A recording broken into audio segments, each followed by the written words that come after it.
Tonight, we go looking for an animal most people will never see. If you stay with me until the end, you'll understand how to find a species that doesn't want to be found, why one photo in 2013 changed everything, and what you can personally do that actually helps, not hurts, it's survival. By the last minute, you'll know the one decision conservationists made that could bring the Saola back from the edge. Let's begin.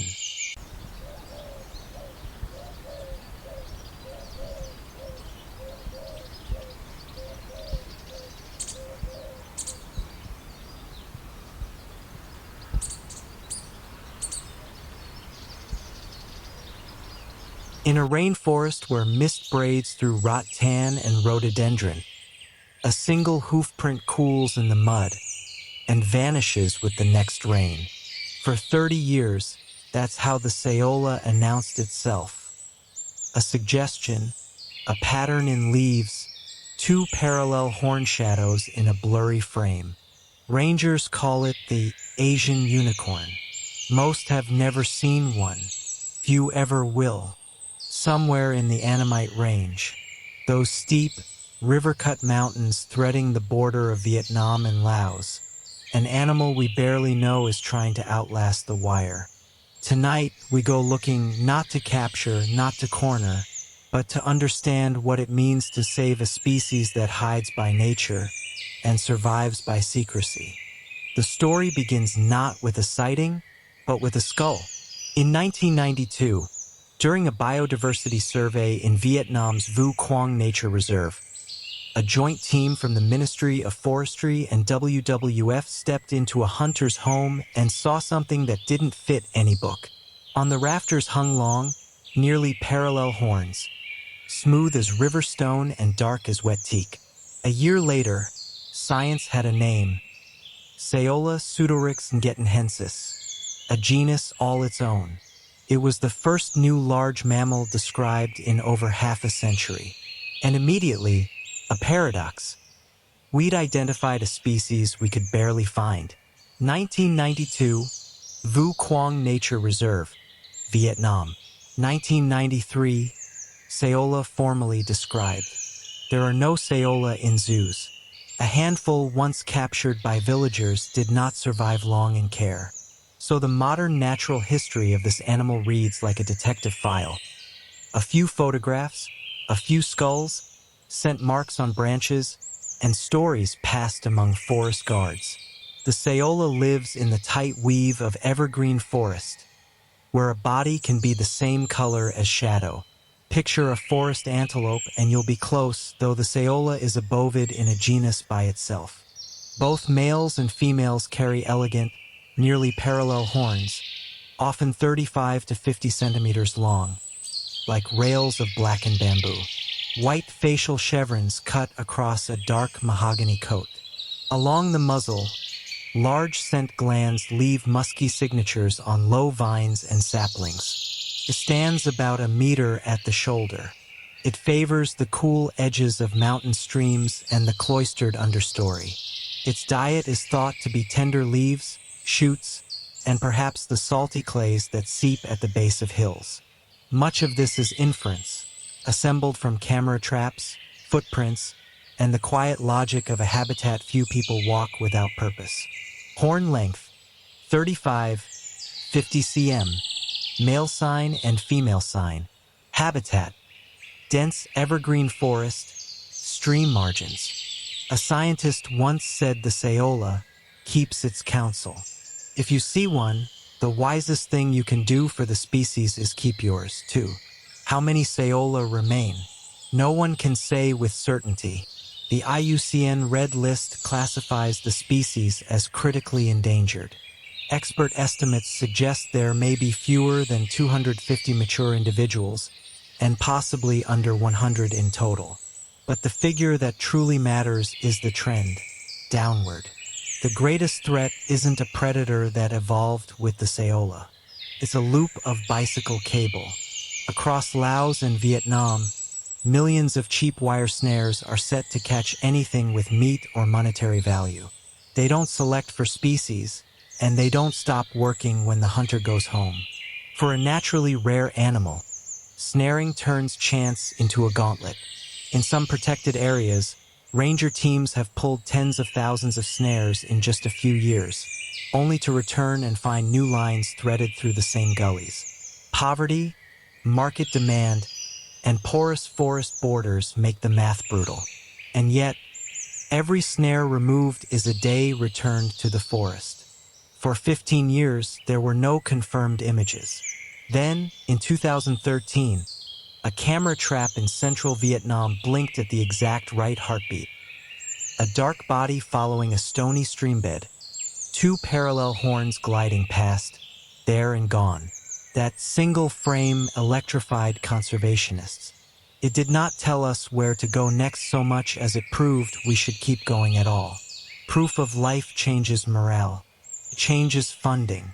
It changes how a ranger ties his boots in the morning. 2013, camera trap confirmation, Central Vietnam.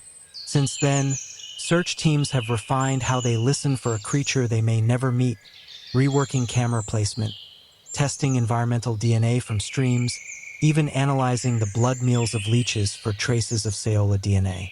Because in a forest this dense, not finding something can be information, too. Tells you where to look next.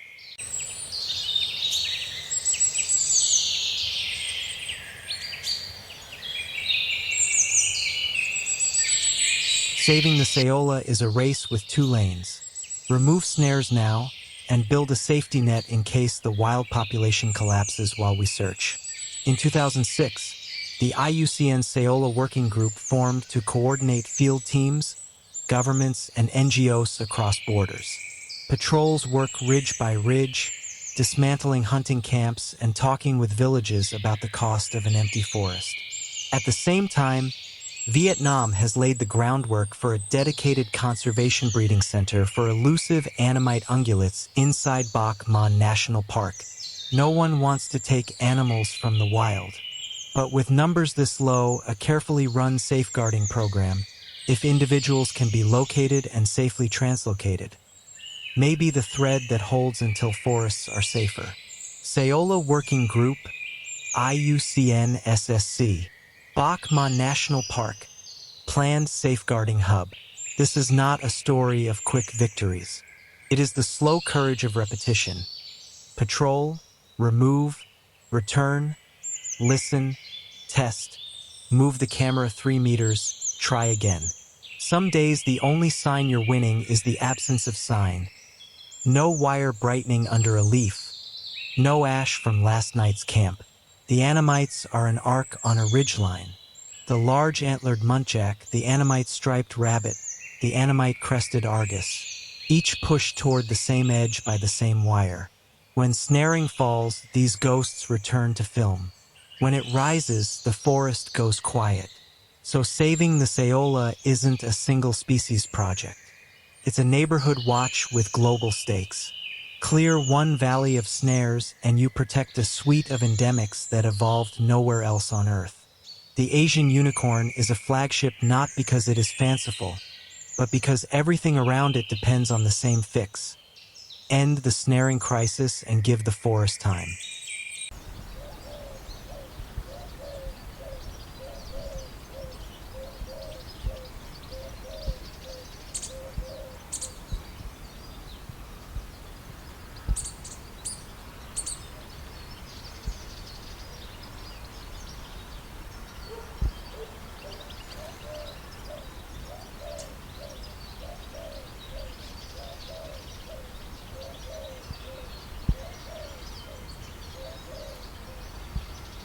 Imagine the moment a ranger's SD card shows those parallel horns again. What happens next? Not a press conference, not a convoy. The team locks down the area. Patrols tighten. Snares vanish from the gullies. Additional cameras go in, but the circle of knowledge stays small.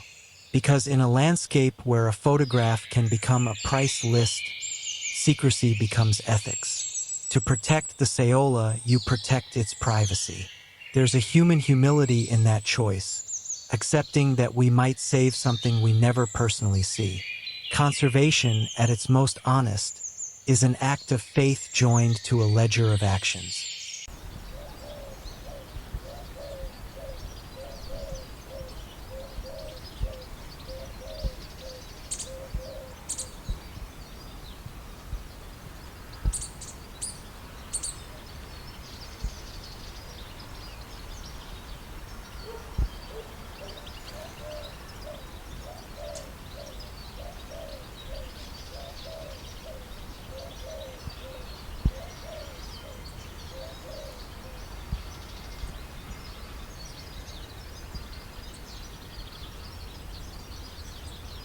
In the end, the Saola asks us a question.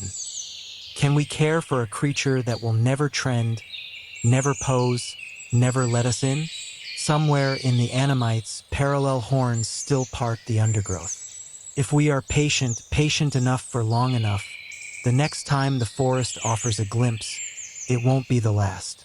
And perhaps one day, the signature we look for won't be a wire shining under a leaf, but hoofprints cooling in safety by a stream.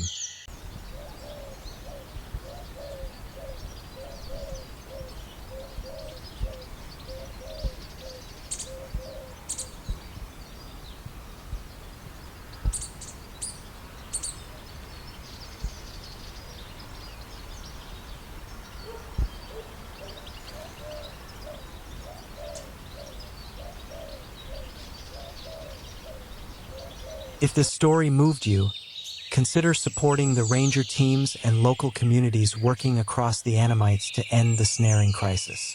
Even small, sustained contributions help keep patrols in the field and wire out of the forest.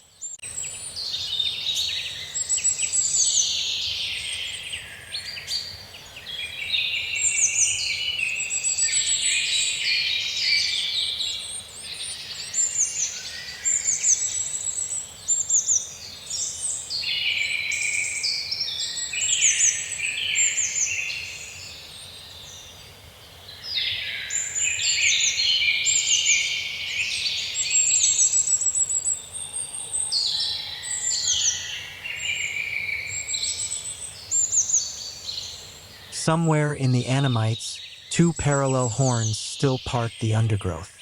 If we want that to be true a decade from now, the work is simple and hard. Fewer snares, safer valleys, more patience than noise. If this film moved you, don't share locations, share the idea. Support the ranger teams removing wire, refuse wildlife products, and amplify people doing the work quietly. Before we go, 3 ways you can help without putting the Saola at risk. Don't share microlocations. Secrecy is protection. Back the people in the forest. Small monthly support keeps patrols pulling wire. Never buy bushmeat or wildlife products. Demand fuels snares. Thank you for giving this story your time. If you want the blueprint that gives the Saola its best chance, watch the next film in this series. It shows exactly how patrols, communities, and science fit together. I'll meet you there.